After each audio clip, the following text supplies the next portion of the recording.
Olá, gente! Eu posso iniciar tentando descrever o que eu acredito que está passando com você?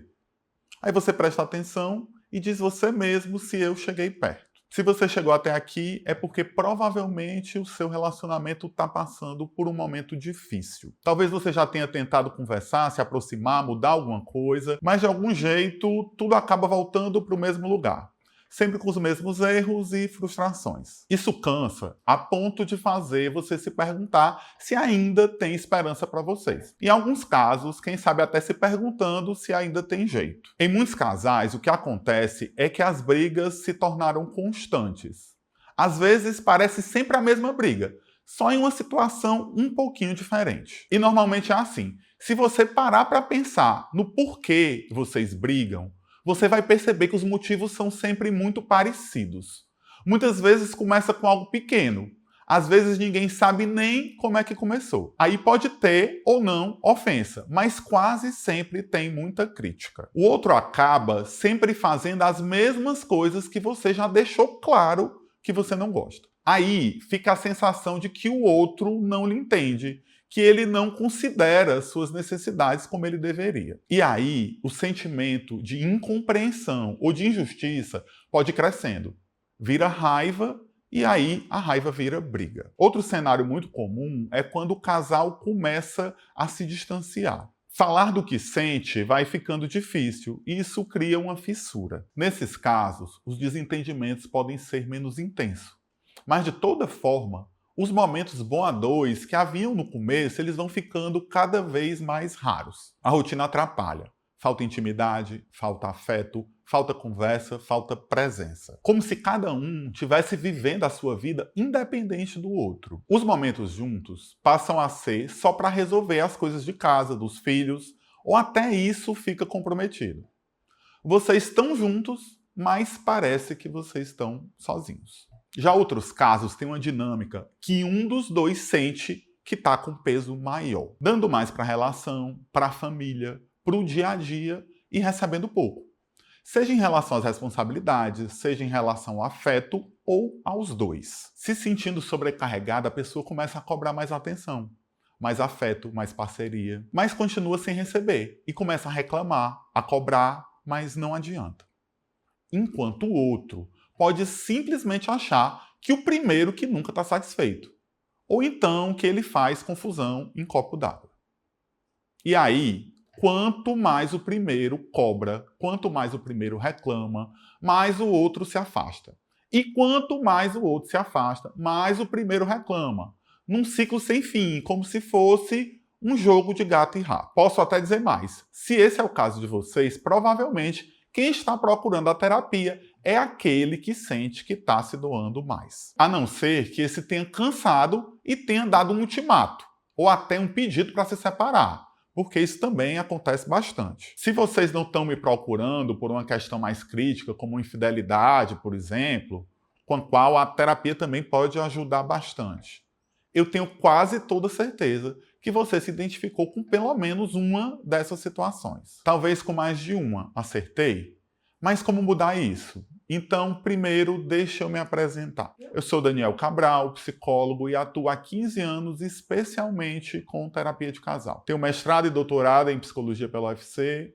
Eu estou na minha terceira especialização, duas delas na área de terapia de casal. Porque nessa área a gente nunca pode parar de estudar. Com essa vivência clínica e acadêmica, inclusive como supervisor e professor de outros terapeutas de casal, e ajudando centenas de casais ao longo desses anos, eu posso dizer sem dúvida, embora não dependa só de mim, mas também de vocês, a terapia de casal ela pode fazer toda a diferença e ela pode ajudar a mudar o rumo da história de vocês. E é exatamente por isso, por já ter acompanhado tantos casos de perto, que eu sei que é muito comum o casal chegar aqui sem saber mais o que fazer. Às vezes, apostando na terapia de casal como a última esperança de melhora, com a sensação de que o outro não escuta, de que o outro não muda, ou de que simplesmente ele não se importa. E se sentindo fracassados, porque afinal, eles não querem se separar. Primeiro, porque vocês provavelmente ainda se amam. E depois, porque ninguém casa pensando em se separar, né? A separação, ela mexe com tudo, com as expectativas construídas, com os filhos, com a família ampliada, até com a estabilidade financeira. E é claro que ninguém quer isso. Mas não basta ficar juntos, né? Todo mundo quer uma relação boa. Todo mundo quer ser feliz.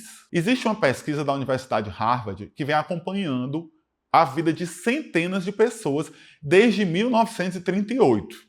É isso mesmo, mais de 80 anos de estudo acompanhando pessoas da infância até a velhice. E o que ela mostrou foi que o fator que mais influencia a felicidade e o bem-estar ao longo da vida é a qualidade dos relacionamentos.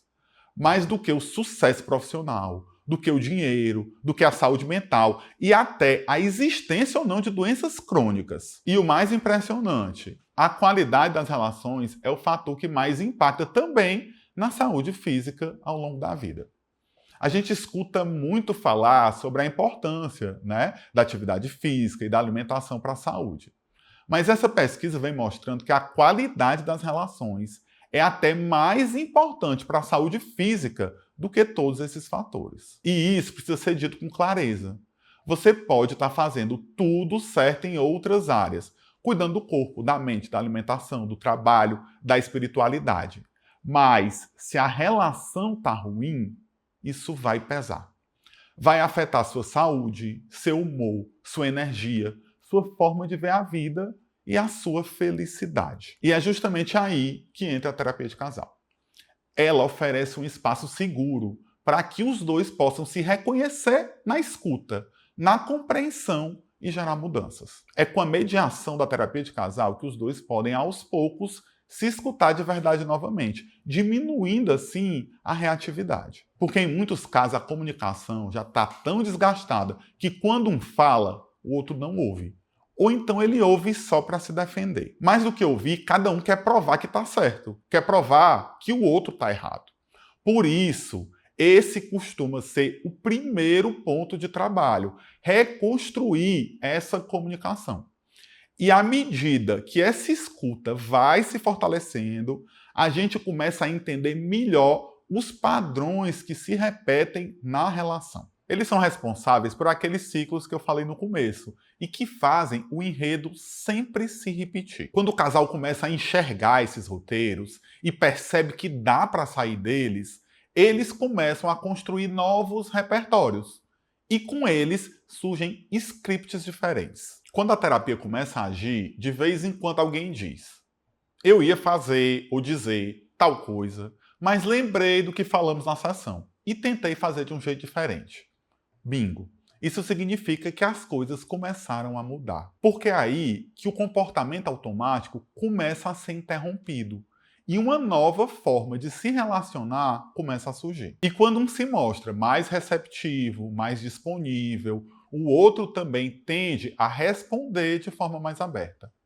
E é aí que a mágica acontece, porque as mudanças passam a ocorrer de forma mais espontânea, sem que os dois precisem ficar se monitorando. Tem algo curioso que com frequência acontece na terapia de casal. Quando o casal chega, é comum que cada um enxergue o outro como a grande fonte dos problemas. Quase ninguém consegue ver, no início, a própria parcela da responsabilidade na crise. E o mais interessante, mesmo quando as coisas começam a melhorar, muitas vezes cada um também percebe primeiro a mudança no outro, antes de notar sua própria mudança. Isso acontece porque, assim, como é mais fácil enxergar o que o outro faz de errado, também é mais fácil notar quando ele muda.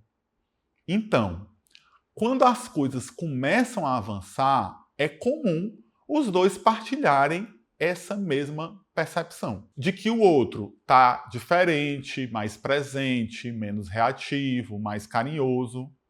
Mas o que está de fato acontecendo é um movimento recíproco. A mudança de um alimenta a mudança do outro.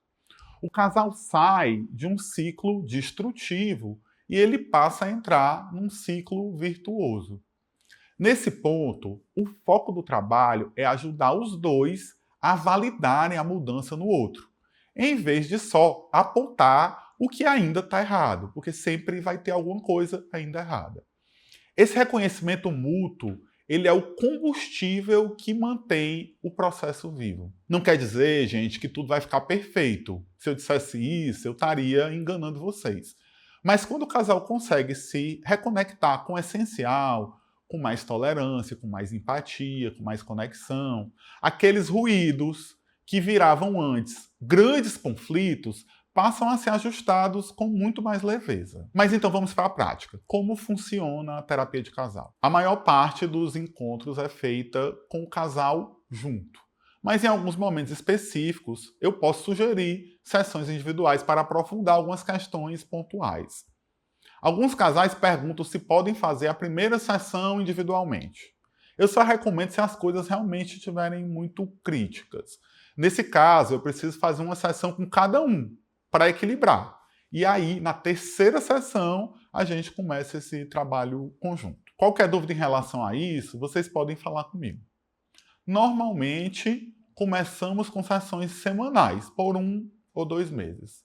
À medida que o casal progride, passamos a fazer sessões quinzenais. Alguns casais me perguntam se podem começar quinzenalmente. Se não for possível começar semanalmente, até pode, embora não seja o mais indicado. Porque a gente precisa de algumas sessões para engrenar, e isso pode atrapalhar um pouco o ritmo. Mas qual é o tempo do tratamento? Depende dos problemas que o casal está enfrentando, em especial do comprometimento deles com o processo. A gente normalmente indica pelo menos de 3 a 6 meses, embora possa já haver ótimos benefícios já nas sessões iniciais. Muitas vezes, só de entrar na terapia, o casal já começa a melhorar. E assim, quanto mais cedo o casal busca ajuda, mais leve e breve costuma ser o processo. Quando os conflitos se arrastam por muito tempo, os ressentimentos acabam criando barreiras, não impossíveis de superar, mas sim mais difíceis, mais trabalhosas. Por isso, se vocês sentem que algo precisa mudar, não esperem chegar ao limite. Eu sei que isso envolve investimento financeiro, de tempo, de energia, mas acho que você já deve ter percebido como esse fator é importante para a felicidade pessoal, para a felicidade conjugal, familiar. Agora, e quando só um quer fazer a terapia e o outro não topa? Isso é mais comum do que parece.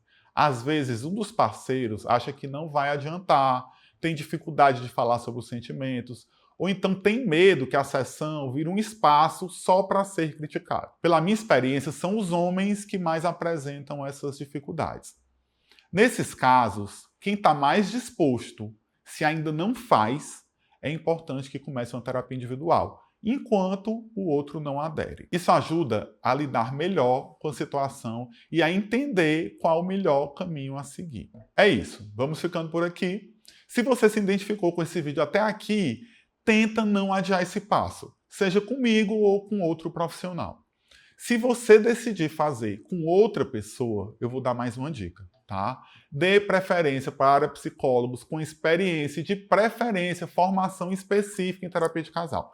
Isso faz muita diferença. Não é à toa que o atendimento de casais costumam ser mais dispendiosos, porque existe muito estudo específico e experiência. Se você gostou do vídeo e acha que eu sou a pessoa certa para te ajudar, seja na terapia de casal, seja na terapia individual, na qual eu também atendo, já manda agora mensagem tirando todas as suas dúvidas, que eu terei o maior prazer em lhe esclarecer.